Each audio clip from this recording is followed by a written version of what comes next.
Bismillahirrahmanirrahim. Assalamualaikum warahmatullahi wabarakatuh.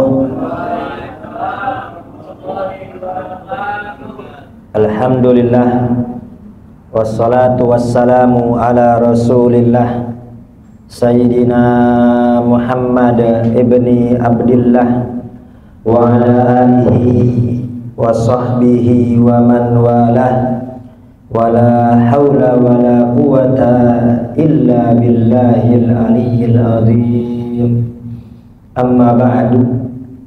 Yang saya hormati para orang tua, para sesepuh, para asatidzah, bil khusus Al-Mukarram Bapak Haji Paidan, bil khusus Al-Mukarram Kamanda Al-Ustaz Muzaki, Al-Mukarram Ayahanda Abah Mujib, hadirin bapak-bapak yang dimuliakan Allah Subhanahu wa taala. Alhamdulillah, nikmat yang sangat besar Allah Subhanahu wa taala masih memanjangkan usia kita, menyehatkan badan kita sehingga kita semua bisa berkumpul di Masjid Al-Faizin untuk melaksanakan salat maghrib berjamaah, dilanjutkan dengan zikir, majelis ilmu sambil menunggu waktu isya. Semoga semua rangkaian ibadah yang kita lakukan mendapat ridho dari Allah Subhanahu wa taala. Segala kekurangan-kekurangannya, segala ketidakkhusyuannya semoga disempurnakan oleh Allah Subhanahu wa taala, dan semoga hingga akhir usia kita bisa sholat berjamaah di Masjid Al-Faizin. Dan semoga seandainya nanti kita wafat husnul khatimah. Kita minta kepada Allah semoga dengan berkah majelis ilmu, segala hajat-hajat kita, segala keinginan kita, segala cita-cita kita, baik hajat dunia maupun hajat akhirat, semoga dikabulkan oleh Allah Subhanahu wa taala. Yang susah diantara kita, kesusahannya diganti dengan kemudahan. Semoga Allah lancarkan rezeki kita, Allah berkahi, Allah luaskan Allah mudahkan kita haji, umrah, ziarah makam Nabi besar Muhammad sallallahu alaihi wasallam. Dan kita hadirkan putra-putri kita, hadirkan istri-istri kita, hadirkan keluarga kita, hadirkan saudara-saudara kita dan kawan-kawan kita yang belum ibadah, yang belum ke masjid, yang belum sholat, semoga diberikan taufik hidayah, dimudahkan untuk sholat, dimudahkan untuk sujud, dijadikan ahlul Quran, dijadikan ahlul dzikir, dan semoga putra-putri kita dijauhkan daripada pergaulan-pergaulan yang tidak baik. Dan kita mohon kepada Allah Subhanahu wa taala, semoga duduknya kita pada malam ini dicatat oleh Allah sebagai amal soleh yang memudahkan kita untuk masuk ke dalam surganya Allah. Amin, Allahumma amin. Sebelum kita mulai taklim kita, terlebih dahulu kita membaca Al-Fatihah untuk muallif kitab dan untuk guru-guru kita yang sudah mendahului kita. Al-Fatihah dari Syekh Abbas Syekh Alwi bin Abbas Al-Maliki, Syekh Sulaiman An-Nuri, Syekh Alwi bin Abbas Al-Maliki, wa Bib Saleh bin Muslim Hamid bin Bakar Kres, Bib Ahmad bin Hasan Fatak, Bib Muhammad bin Ahmad bin Hasan Fatak, Jamil Auliya wal Abtab wal Amjad wal Autar Saribadillahi Salihin, Jami' abaina mahatina jaddajidatina wala kulliyatin salihah bila hadratin Nabi Muhammadin sallallahu alaihi wasallam. Al-Fatihah. A'udzu billahi minasyaitonir rajim. Bismillahirrahmanirrahim.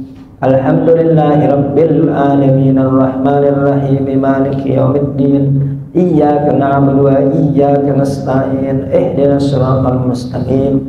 Siratal ladzina an'amta 'alaihim ghairil maghdubi 'alaihim waladdallin. Amin. Bismillahirrahmanirrahim. Alhamdulillah, berkat fadlullah wa rahmatuh, berkat anugerah dan rahmat Allah, dan berkat doa-doa dari para jamaah semua, ya Al-Fakir dan istri, dan juga Bapak Paijan dan istri, selesai melaksanakan ibadah wajib haji serta ziarah makam Nabi besar Muhammad sallallahu alaihi wasallam.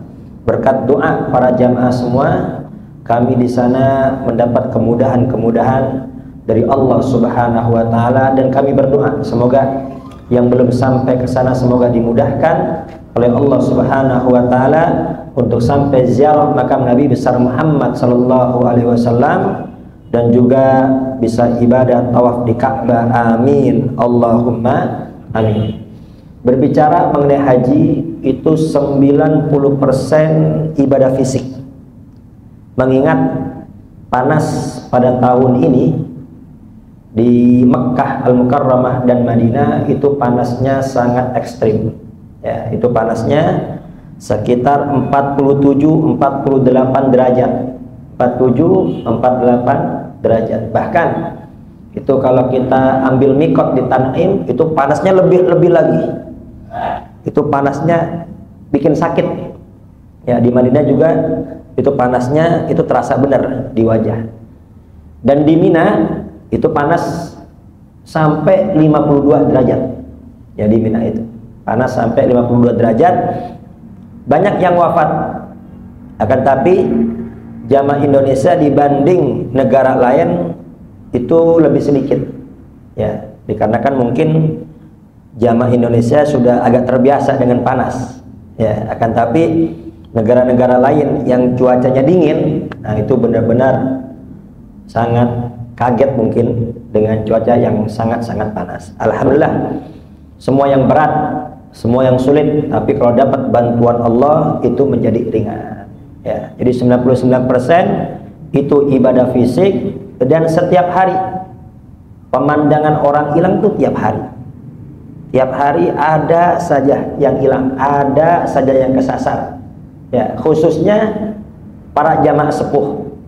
Ya, khususnya para jamaah sepuh. Jadi kalau ada saudara ya yang sudah sepuh, ya baiknya itu didampingi, baik itu oleh istri ataupun oleh anak. Karena tiap hari itu pemandangan orang hilang itu tiap hari.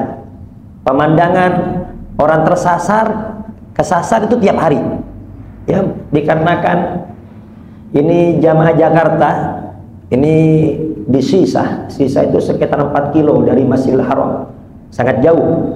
Ya, kalau tahun kemarin itu di Jarwal lebih dekat. Ya, tahu nggak apa Ini biasanya Jakarta tuh anak emas, biasanya nggak pernah jauh dari Masjidil Haram, tapi tahun ini kita jauh di Sisa itu sekitar 4 kilo ya, harus naik bis ya, dan bis itu namanya bis sholawat, tiap saat 24 jam itu muter, ada aja bis. Makanya nggak heran kalau tiap hari ada aja yang hilang, ada aja yang kesasar. Karena apa? Ya namanya sudah sepuh, seharusnya dia naik bis nomor 2, dia naik bis nomor 3, atau seharusnya nomor 3 dia naik nomor 2. Saya yang muda aja itu hampir pernah ya, saya yang muda aja pernah hampir aturan naik nomor 3, saya naik nomor 2. Kata istri, ini nomor 2 ini bukan nomor 3. Oh iya, karena memang berdampingan ya. Itu kalau udah kesasar, mau nggak mau harus ke Masjidil Haram lagi. Meskipun saya sama Pak Paijan ini sama-sama Sisa, tapi jauh, padahal sama-sama satu wilayah kita. Jadi karena kan sono kan banyak gunung-gunung ya, banyak gunung-gunung, yaitu yang membuat jauh. Jadi pemandangan orang hilang itu setiap hari. Dan yang paling penting lagi itu ilmu ya, ilmu haji, ilmu umroh ya, ilmu ziarah makam Nabi besar Muhammad Sallallahu Alaihi Wasallam. Karena nggak semua ketua kloter itu alim, nggak semua ketua kloter itu alim ya. Kita kira ini semua ketua kloter ini alim, ini sangat mengetahui tentang haji, umroh, sholat dan lain-lainnya. Ternyata enggak semua alim ya. Ternyata ketika harus daftar itu ya nggak semua lulus ya, ternyata nggak semua lulus, akan tapi bisa jadi ya, entah kenapa ya. Ini pernah ada beberapa hal ya yang sangat penting itu, sampai ketika sholat Jumat itu, hari Jumat di sana kan sehari lebih awal, sholat Idul Adha sehari lebih awal. Di sini hari Senin ya, sini hari Senin, berarti kan Arafah tanggal 9 itu 9 Dzulhijjah pada hari Ahad. Nah, kalau kami di sana di Mekah itu pada hari Sabtu. Nah, hari Sabtu itu baru Arafah, wukuf di Arafah. Nah, ini sudah bergerak dari hari Jumat. Kalau Bapak Paijan kloter pertama mungkin dari pagi, Bapak Paijan. Dari pagi mungkin sudah berangkat. Nah, kita kan kloter-kloter akhir ini.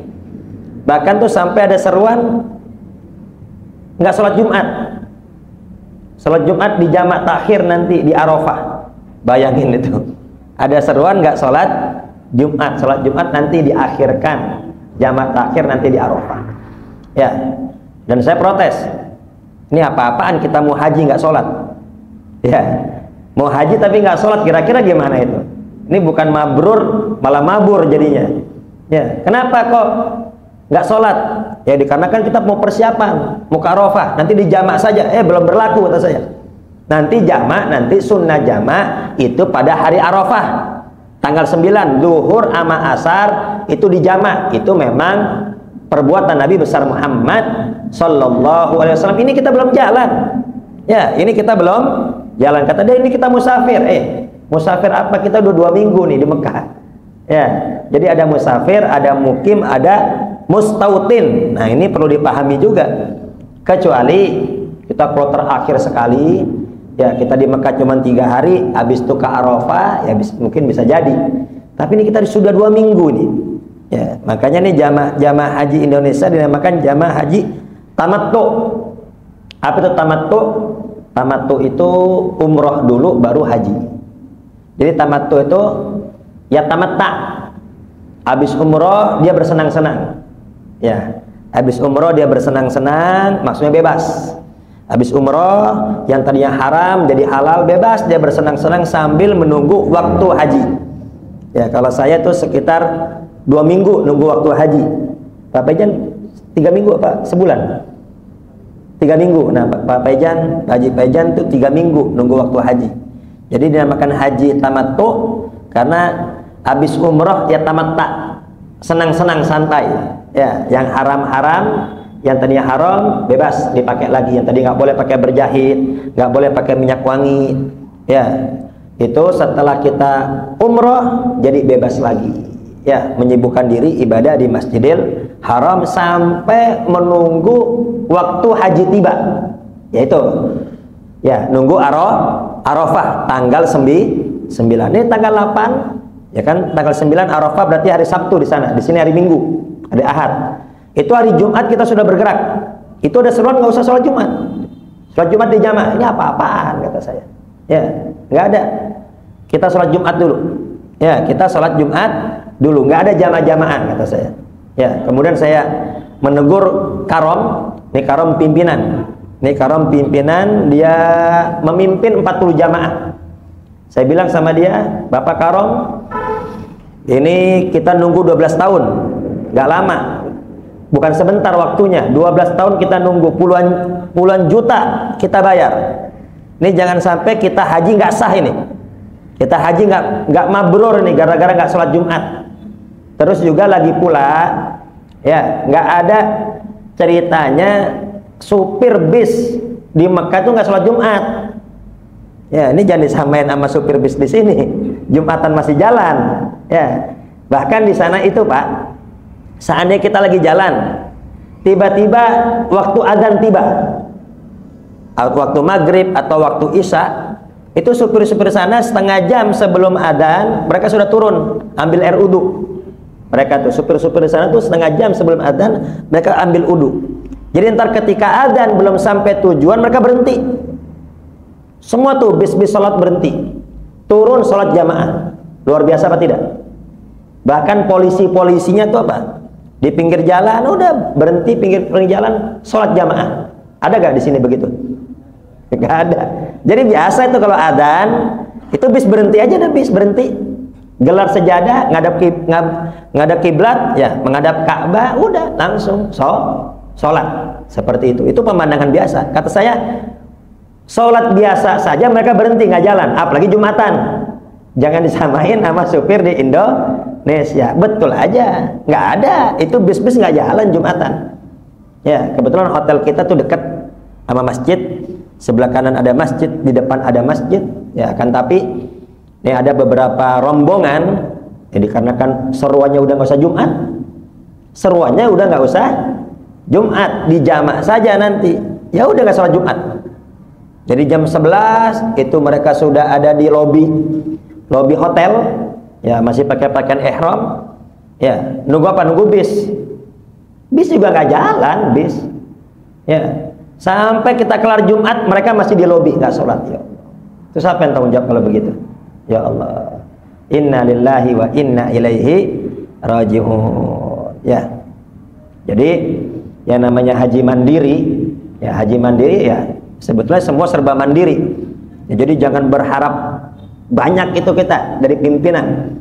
Jangan terlalu berharap banyak dari pimpinan. Jadi bekali dulu di sini ilmu yang cukup, ilmu yang banyak mengenai haji dan umroh. Jadi belajar haji sama umroh nggak wajib Pak, nggak wajib. Kapan wajibnya? Kalau ada panggilan berangkat, baru wajib belajar. Ya, belajar tentang umroh wajib nggak wajib. Tapi kalau ntar mau berangkat, maka wajiblah belajar. Ya, tentang zakat wajib belajar nggak wajib.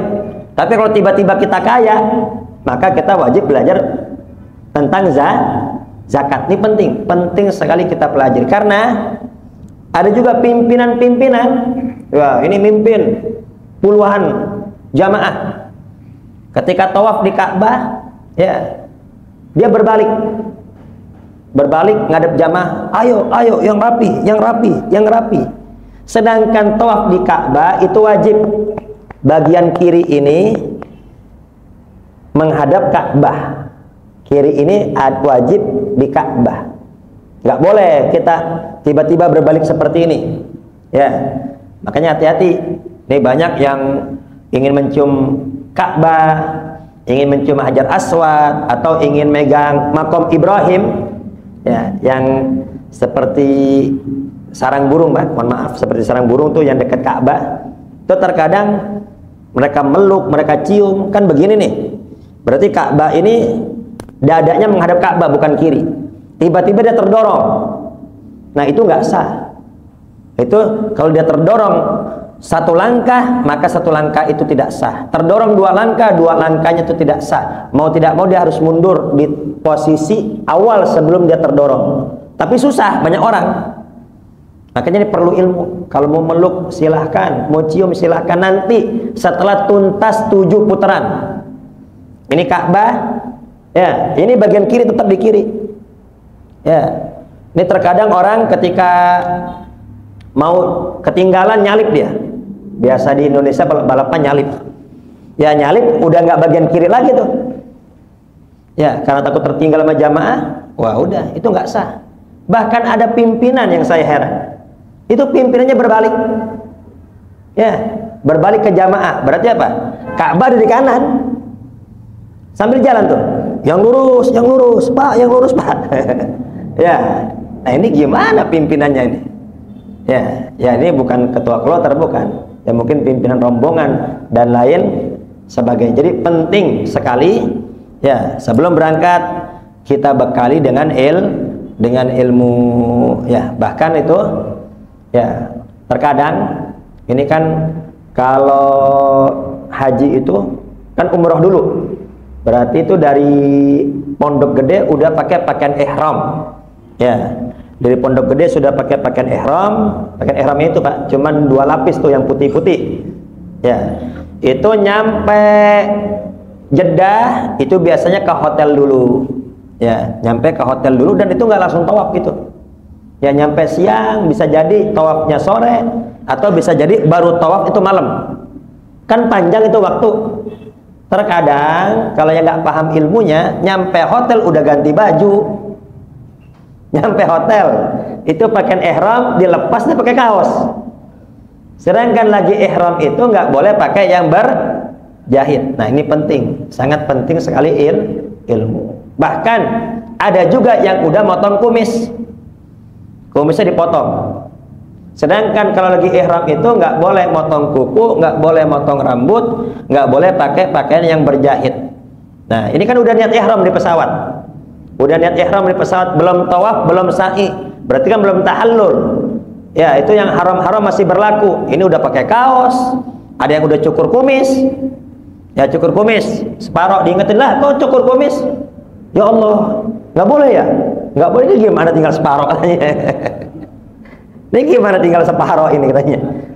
Ya nanti kena dam, udahlah tanggung lah. Masa anak keluar begini kata dia?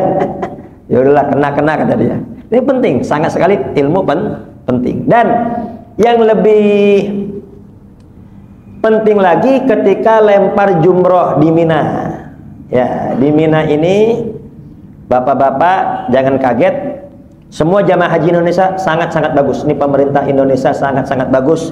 Yang katanya tahun kemarin ada keterlambatan makanan, ada yang susah makan, ini nggak ada. Sama sekali nggak ada. Bahkan kita masih kenyang, makanan datang lagi. Kita masih kenyang, makanan datang lagi, buah-buahan melimpah semua. Ya, itu negeri-negeri barokah, negeri kering, tandus, tidak ada buah-buahan, tapi buah apa aja datang ke sana. Buah apa aja ada dan seger-seger lagi buahnya tuh. Nah, jadi alhamdulillah di sono enak semua, bahkan di Arafah kita juga enak semua. Ya, di Arafah enak semua. Nah, mungkin baru merasa susah nanti di Mina.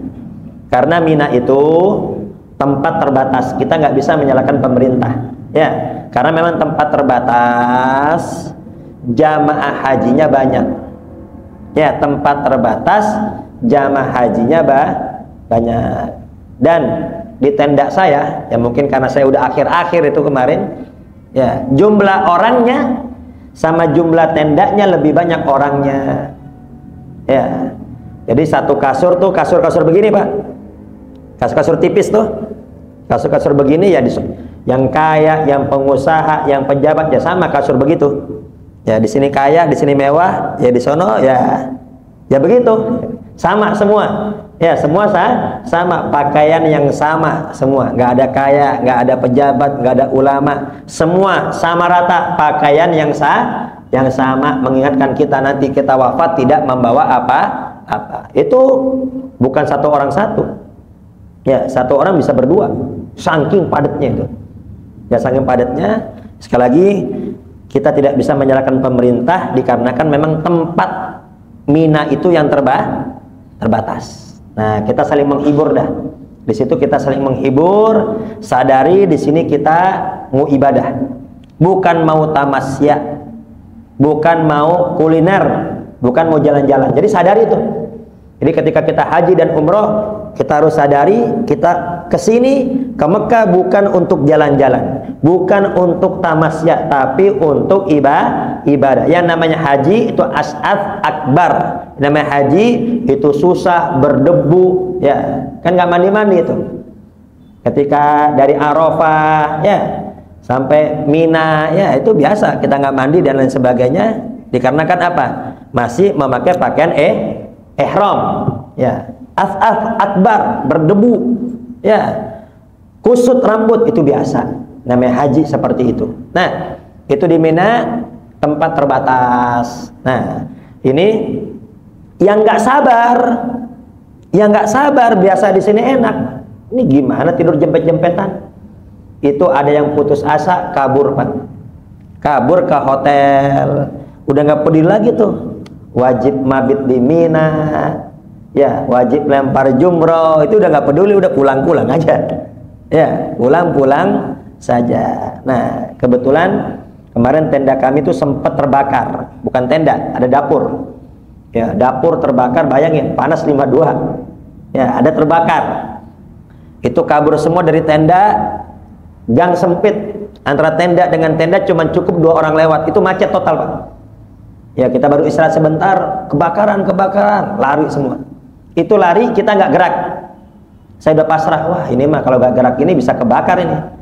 Itu api kena tenda aja, habis semua. Karena memang padat semua tuh. Ya, alhamdulillah. Itu pemadam kebakaran dekat. Ini tenda di premik itu udah pemadam kebakaran. Jadi cepat. Ya, penanggulangan cepat. Itu yang terbakar dapur karena semua tuh makanan ini siap saji. Jadi buru-buru ya.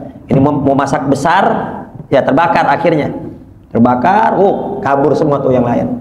Yang lain kabur semua. Nah, di situ dah ada yang down. Ada yang down, akhirnya apa? Udah pulang ke hotel. Pulang ke hotel dia udah nggak peduli lagi tuh. Itu kewajiban mabit di Mina, kewajiban lempar, itu sudah tidak peduli lagi. Jadi penting nih, ini penting kita belajar. Jadi apa? Biar kita tahu yang mana yang wajib, yang mana yang rukun, yang mana yang sunnah. Ya. Jadi itu pernah juga ketika lempar jumroh, ini beda Pak. Lempar jumroh itu ada 2. Ada lempar jumroh pada hari raya Idul Adha. Lempar jumroh pada hari raya Idul Adha, berarti tanggal 10 Dzul Hijjah. Kalau di sini kan salat Idul Adha. Kalau di sono nggak ada salat Idul Adha. Ya Pak Haji ya. Di sono nggak ada salat Idul Adha. Kenapa? Karena jamaah haji sibuk ingin melempar jumroh, sibuk dengan yang lebih dengan yang wajib. Ya, sedangkan salat Idul Adha kan sunnah. Nah, lempar jumroh Aqobah itu pada tanggal 10 itu sudah bisa start, sudah bisa mulai min muntasifil lail, dari pertengahan malam Idul Adha udah bisa. Tapi ini tanggal 11 Dzul Hijjah, tanggal 12 Dzul Hijjah, tanggal 13 Dzul Hijjah, 3 hari tasyrik ini lempar jumrohnya ini baru start ini zuhur. Ini perlu dipahami ini ilmu seperti ini. Jangan sampai kita lempar jauh-jauh kemudian nggak sah. Ya, ini baru start zuhur. Jumhur ulama madhab Abu Hanifah, madhab Maliki, madhab Syafi'i, madhab Ahmad bin Hambal, lempar jumroh 3 hari tasyrik itu baru startnya zawal, ba'da zawal, yaitu waktu zuhur. Ya.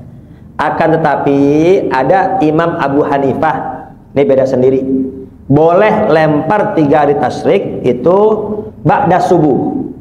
Habis subuh boleh lempar. Jadi cuma ada 2 pendapat nih. Lempar ba'da subuh boleh, ada yang bilang setarnya itu dari duhur. Ya. Tapi nggak ada pendapat yang mengatakan sebelum subuh udah boleh lempar. Ini nggak ada pendapat. Kalau lempar pada hari raya Idul Adha, jumroh Aqobah, ya itu start dari pertengahan malam. Tapi kalau 3 hari tasyrik ini, itu lemparnya semua zuhur. Kalau ikut Imam Abu Hanifah, lemparnya ba'da subuh. Tapi tidak ada pendapat yang mengatakan lemparnya sebelum subuh. Ini tiba-tiba ada arahan dari ketua kami, kita lempar jam 2 malam. Sebelum subuh kita lempar jam 2 malam. Lagi-lagi saya berkata kepada dia, Bapak, kita jamaah. Saya jamaah, saya ikut apa kata ketua. Akan tetapi kalau benar, ya coba sini duduk. Kita duduk, kita buka kitab. Ya, nggak apa-apa kita buka kitab, karena menurut ilmu yang saya ketahui, lempar jumroh 3 hari tasyrik itu baru mulai zuhur. Atau ikut pendapat Imam Abu Hanifah baru mulai habis subuh. Kalau ada pendapat yang mengatakan sebelum subuh, coba di kitab apa, imam apa yang berkata, kata saya. Ya, oh ini seruan dari ketua kloter. Enggak, saya nggak peduli mau ketua kloter kayak mau siapa kayak. Ya, ayo, ya silahkan bawa saya, kita buka kitab dan lain sebagainya. Nih jangan sampai kita udah 12 tahun nunggu, kita tidak sah. Ya, ternyata tuh nggak ada pendapat sebelum subuh itu. Jadi sekali lagi, ini penting sekali. Nanti kalau mau haji atau umroh, penting sekali mempelajari ilmunya. Ya, dan jangan lupa di sana, ya bagi yang badan sehat, ya segar dan lain sebagainya, di sana banyak makam ulama-ulama kita. Ya, di sana banyak makam ulama-ulama kita. Di Mekah itu ada pemakaman Ma'la. Pemakaman Ma'la. Ma'la itu makam Sayyidah Khadijah, istri Nabi besar Muhammad sallallahu alaihi wasallam. Ini kalau umroh terkadang suka-suka penjaga sana. Kalau lagi rame itu ditutup. Ya, dulu waktu Hanya Marama tahun lalu itu ditutup, nggak dibuka sama sekali. Ya, ini haji, ketika haji dibuka pemakaman Ma'la. Ya, jadi pemakaman Ma'la ada 2 komplek, Pak. Pemakaman Ma'la ada 2 komplek. Ya, itu dipisahkan dengan jalan raya. Ini bagi yang mau umroh atau yang mau haji, kalau mau tahu makam-makamnya nanti bisa saya kasih tahu, karena itu nggak ada nama. Tapi ada, kalau di Ma'la enaknya ada blok sama ada nomor kuburan. Ya, jadi kita harus hafal bloknya dan harus hafal nomor kuburannya. Enaknya di Ma'la seperti itu. Nanti bagi yang mau umroh atau mau haji, yang mau ziarah-ziarah bisa nanti saya kasih itu. Ya, itu ada 2 komplek, dipisahkan dengan jalan raya besar. Tapi sebetulnya kalau kita nggak bawa istri, itu dari bawah tuh lewat terowongan bisa tembus antara kompleks satu dengan kompleks yang satunya. Jadi kompleks yang pertama itu, ya itu kalau dari terminal Jamaah Haji Indonesia dekat, cuman 300 meter. Dari Jamaah Haji Indonesia itu dekat, cuman 300 meter. Itu di situ terkumpul makam Syekh Nawawi Banten. Nah, ini yang orang Banten nih, kalau yang haji atau umroh, ya kalau bisa sampai nih. Bahkan kita semua tuh kita harus bangga. Ini ulama kita internasional. Jadi ulama besar, ulama hebat di sana. Ya, itu ada makam Syekh Nawawi Banten, itu di komplek pertama. Ada makam Syekh Nawawi Banten, terus ada makam Syekh Yasin Al-Fadani. Makam Syekh Yasin Al-Fadani, orang Padang. Ya, jadi ulama hebat, ulama hadis yang memegang sanad banyak itu di Padang. Asli Padang, beliau tinggal di Mekah, jadi ulama besar. Itu makamnya juga dimakamkan di situ, di samping Al-Habib Abdul Qadir As-Segaf Jeddah Kutub. Ya. Di situ juga depannya ada makam Habib Salim Asy-Syatiri. Ya, itu Sultanul Ulama, rajanya ulama. Nih komplek pertama nih, kompleks Syekh Nawawi Banten. Nanti kalau nggak bawa istri, langsung aja tuh lewat terowongan. Tinggal tembus ke komplek berikutnya. Tapi kalau bawa istri, karena perempuan itu nggak boleh masuk, cuma bisa lewat jendela, mengintip dari pagar-pagar. Ya, jadi kalau kita bawa istri ya kita keluar dulu dah, berarti nyebrang. Nah, komplek berikutnya itu makam Mbah Maimun Zubair. Ya, makam Mbah Maimun Zubair Sarang, Rembang. Ya, itu dimakamkan di sana. Ya, itu makam Mbah Maimun Zubair di sana. Terus juga makam itu Kiai Haji dari Jawa Timur juga di sana tuh, dekat dengan Mbah Maimun Zubair. Jadi ulama Indonesia banyak di sana ternyata. Nah, nanti di situ ada makam Sayyidah Khadijah, istri pertama Nabi besar Muhammad sallallahu alaihi wasallam. Itu makam Said Muhammad Al-Maliki, makam Said Alwi bin Abbas Al-Maliki, itu semua di sana, di Ma'la. Enaknya di Ma'la itu ada nomor blok dan ada nomor kuburan. Bahkan sebetulnya kalau Bapak lupa nyatet, sebetulnya masuk aja nggak apa-apa. Masuk, nanti tinggal nanya sama penjaga makam. Makam Syekh Nawawi Banten, kenal semua. Luar biasa. Makam Syekh Nawawi Banten, keluar semua. Apa, kenal semua. Di kompleks satunya, ya kita baru masuk, kalau kita orang Indonesia udah ditunjukin Syekh Maimun katanya. Dia nyebut bukan Mbah Maimun, tapi Syekh Maimun Zubair. Semua kenal. Hebatnya ulama-ulama kita. Ya, jadi memang itu jadi kunjungan terbanyak makam Mbah Maimun Zubair. Bahkan ketika kita ke sana, itu makamnya masih basah. Berarti kan baru ada yang ziarah, ada yang nyiram. Itu panasnya luar biasa, tapi tuh masih basah terus. Berarti nggak putus-putus yang ziarah itu. Ya, di makam Mbah Maimun Zubair. Nah, ini di Mekah. Nanti kalau di Madinah itu ada pemakaman Baqi. Ini pemakaman Baqi ini di samping makam Nabi besar Muhammad sallallahu alaihi wasallam. Jadi bapak-bapak yang mau haji atau mau umroh nanti, ya, karena sekarang ini mau masuk raudhah itu harus pakai aplikasi. Ya, harus pakai aplikasi. Dulu tahun lalu ini saya marama itu nggak pakai aplikasi, cuma pakai tulisan-tulisan doang. Ya, sekarang pakai aplikasi, ada barcode-nya itu. Ya. Nah, itu kita bisa masuk 2 kali. Pertama dari travel, kedua kita kalau kita mau bisa nanti download aplikasi nusuk. Jadi kita nanti bisa masuk raudhah 2 kali. Ya, itu raudhah itu adalah antara mimbar Nabi dengan makam Nabi besar Muhammad sallallahu alaihi wasallam, yang disebut oleh Nabi besar Muhammad, ma baina baiti wa minbari raudhatun min riyadil jannah. Antara makam dan mimbarku inilah taman daripada taman surganya Allah Subhanahu wa ta'ala. Ini karpetnya hijau, beda sendiri. Ya, dan nggak begitu besar dia.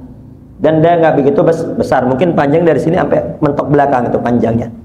Ya, dan sekarang ini antara mimbar Nabi pas dan makam Nabi jarak ke tiang berarti 3 meter 4 meter itu sudah dipagar. Sudah dipagar, jadi kita nggak bisa maju sangat ke depan, nggak bisa. Sudah dipagar. Ya, sudah dipagar. Ya.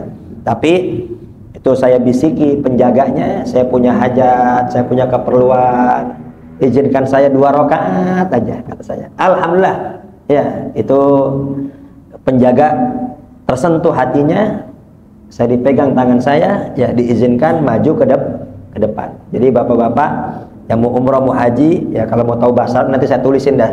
Ya, kalau berani ngomong, tuh ngomong penjaga nanti sebutin aja. Ya caranya penjaga yang enak gitu ya. Bilang saya banyak masalah, saya banyak hajat, izinkan saya 2 rakaat aja di depan. Ya, itu diizinin tuh. Ya diizinin. Ya, yang lainnya nggak boleh. Ya, karena dipagar itu. Itu dipagar. Nah, seperti itu. Nah, itu makam Nabi. Sebelah kiri dari makam Nabi itu pemakaman Baqi. Pemakaman Baqi yang rutin diziarahi oleh Nabi besar Muhammad sallallahu alaihi wasallam. Itu ya saat umroh itu terkadang dibuka, kadang ditutup. Ya, kalau tahun lalu itu ditutup sama sekali.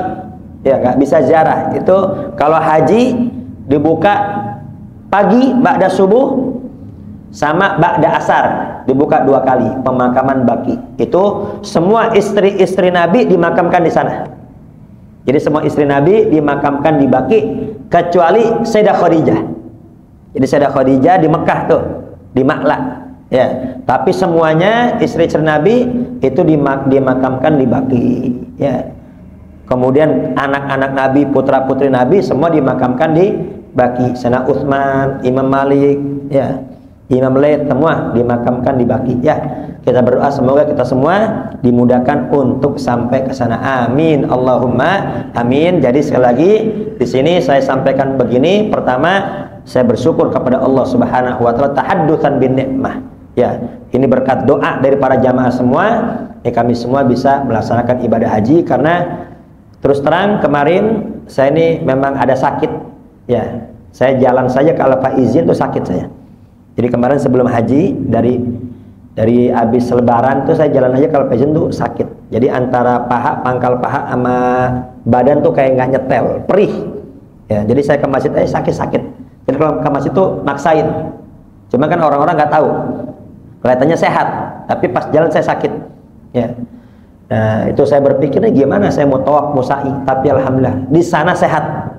Di sana sehat, mungkin berkat doa orang tua, berkat doa guru, berkat doa para jamaah. Di sana dikasih sehat, bisa tawaf, bisa sa'i. Tapi kalau udah nyampe hotel sakit lagi. Nyampe hotel sakit lagi. Nanti mau tawaf, mau sa'i, sehat lagi. Nyampe hotel sakit lagi, begitu. Terus sampai akhirnya saya sehat, alhamdulillah. Jadi saya tekankan di sini, pertama saya bersyukur kepada Allah, yang kedua ya saya mengingatkan kepada para jamaah, menekankan bahwasanya nanti ketika haji dan umroh ya kita tidak bisa mengandalkan pimpinan atau lain sebagainya, akan tapi dari sini kita sudah bekali diri kita dengan ilmu. Ya kalau kita dapat pemimpin yang alim, itu alhamdulillah, itu harapan kita. Ya, akan tapi jarang yang dapat seperti itu. Ya, jadi kalau kita tidak bekali diri kita dengan ilmu, akhirnya apa? Kita ikut-ikutan, udah belasan tahun nunggu, biaya besar, akan tapi tidak sah. Itu sangat disayangkan. Baik, waktu habis. Jam berapa lagi? 4 menit lagi. Baik. Dikarenakan 4 menit lagi, saya akan tambahkan. Ya, jadi untuk ziarah makam Nabi besar Muhammad itu yang enak kalau bagi laki-laki ba'da subuh, enak tuh. Habis subuh langsung saja ziarah makam Nabi besar Muhammad. Habis ziarah makam Nabi langsung ke Baqi. Itu paling enak dah pokoknya. Nah, jadi ketika di makam Nabi ini harus pinter-pinter. Ketika didekati oleh askar ya sudah tangan kita turunkan. Jadi ketika angkat tangan begini itu udah pasti mamnu dilarang. Ketika angkat tangan begini itu pasti dilarang, mamnu. Kita pasti diturunkan. Ya. Itu bahkan itu kalau tahun lalu saya masih bisa megang mimbar. Masih megang mimbar tabarukan. Itu pun diteriaki dari belakang, "Ya jahil, mamnu. Bodoh, dilarang itu." Bodoh, dilarang itu. Ya karena di sana banyak Wahabi. Saya keceplosan juga. Saya jawab, "Anta jahil, matadri barokah." Ente yang bodoh, nggak ngerti berkah ente. Ya, karena kita kan megang bukan apa, kita untuk tabarukan. Nah kemarin ini ada kejadian, untungnya saya nggak dibawa ke kantor. Untung sekali saya nggak dibawa ke kantor. Jadi di sana itu kita harus nurut, nggak nurut dibawa ke kantor kita. Jadi masalah panjang nanti. Jadi ketika saya mau ziarah, saya ajak istri, ya karena kalau ziarah di dalam nggak bisa laki perempuan. Jadi saya mau ngajak istri, saya ziarah di depan. Di depan gubah Nabi besar Muhammad sallallahu alaihi wasallam itu ada pagar. Ada pagar antrian mau masuk raudhah. Saya nggak perhatian itu. Ini orang ada dalam pagar. Kan berarti petugas. Saya nggak perhatian karena apa? Dia pakai gamis. Ya memang ada petugas tuh, ada security, ada polisi, ada tentara itu. Tapi ada juga yang pakai gamis. Pakai gamis, pakai penutup, itu ulama-ulamanya tuh.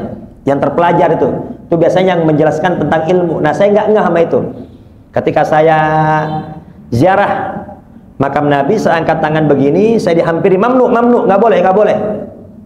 Pikiran saya, ente kalau nggak mau doa mah hak ente ngapain larang-larang aneh, kan gitu. Aneh tetap begini, sampai divideoin sama dia, saya tetap begini. Akhirnya dia putus asa juga, nyuruh temennya nih urusin ini, mungkin begitu kali.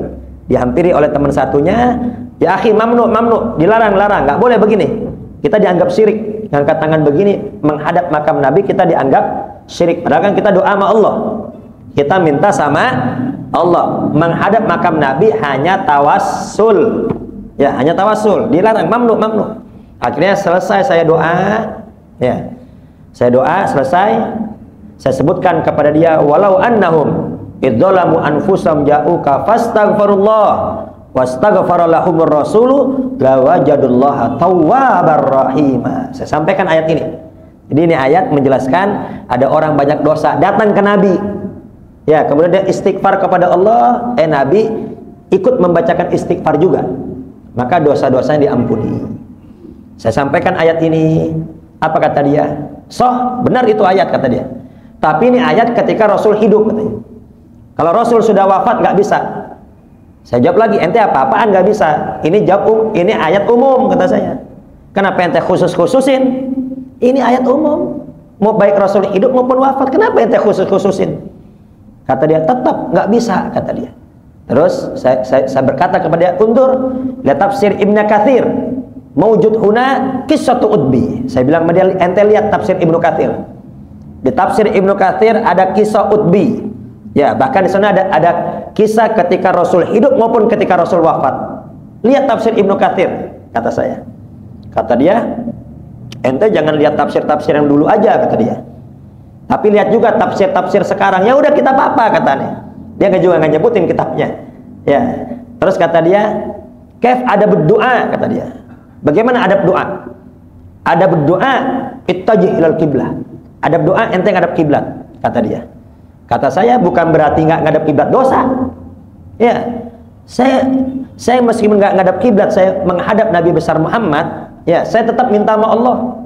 Saya nggak minta sama Nabi. Ente cari ajhalul hujjaj. Ya, ente cari jamaah haji yang paling bodoh, saya gituin. Ada gak yang nyembah Nabi Muhammad? Ente cari jamaah haji yang paling bodoh, ada gak yang nyembah Nabi Muhammad, yang minta-minta sama Nabi? Gak ada, katanya. Ane minta sama Allah, salah minta sama Allah. Ane cuma ngadep ke sono doang, ane gituin. Apa kata dia? Imam Abu Hanifah yuharrimu. Imam Abu Hanifah mengharamkan. Terus saya kira, Imam Abu Hanifah, Imam Malik, Imam Darul Hijrah, ya, yang makamnya di samping, yujawizu. Imam Malik membolehkan, Imam Madinah. Saya katakan seperti itu. Langsung apa? Dia diam, kata dia. Dia tetap nggak bisa di sini, kata dia. Terus akhirnya, ya udah terakhir kata dia. Terakhir, bagaimana pandangan Anda tentang Imam Ibnu Katsir? Kan tadi saya sebutkan tafsir Ibnu Katsir ditolak sama dia kan? Kata dia nggak bisa. Ya bagaimana Imam Ibnu Katsir? Apa kata dia? Imam Ibnu Katsir ulama ul kabir, ulama besar. Ya udah, kata saya. Itu kan ulama besar. Ente hargain dong aneh. Aneh ada sandaran. Aneh begini ngikut Imam Ibnu Katsir. Ente hargain ana. Ente nggak boleh begitu. Ente punya pandangan, silakan pandangan ente. Tapi anda punya pandangan ikut imam, ente juga harus hargai itu. Akhirnya apa kata dia? Ya sudah. Soalnya ini jamaah-jamaah India biasanya nih suka berlebihan. Ya, akhirnya terakhir, yaudah anak pamit, anak mau ke Baki. Pas pulang dari Baki, anak lihat rombongan dia banyak. Saya kaget, berarti tadi petugas berarti. Saya sama istri, itu petugas. Memang itu petugas. Ya Allah, untung gak dibawa ke kantor.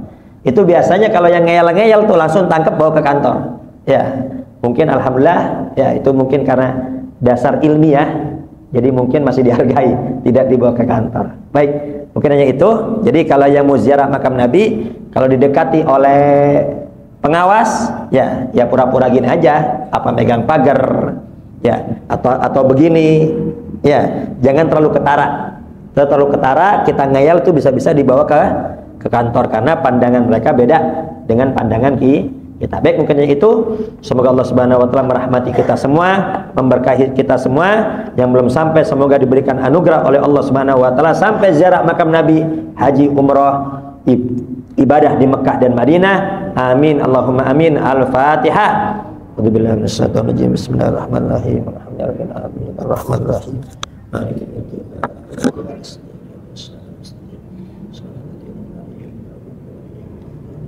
Ya Rahman Rahimin, Ya Rahman Rahimin, Ya Rahman Rahimin, farrij 'alal muslimin. Rabbana taqabbal minna innaka antas samiul alim wa tub 'alaina innaka antat tawwabur rahim. Rabbana atina fid dunya hasanah wa fil akhirati hasanah wa qina adzabannar. Shallallahu alaihi wasallam Muhammadin wa ala alihi wasallam. Alhamdulillahil alamin. Kurang lebih saya mohon maaf. Akhirul kalam. Wassalamualaikum warahmatullahi wabarakatuh.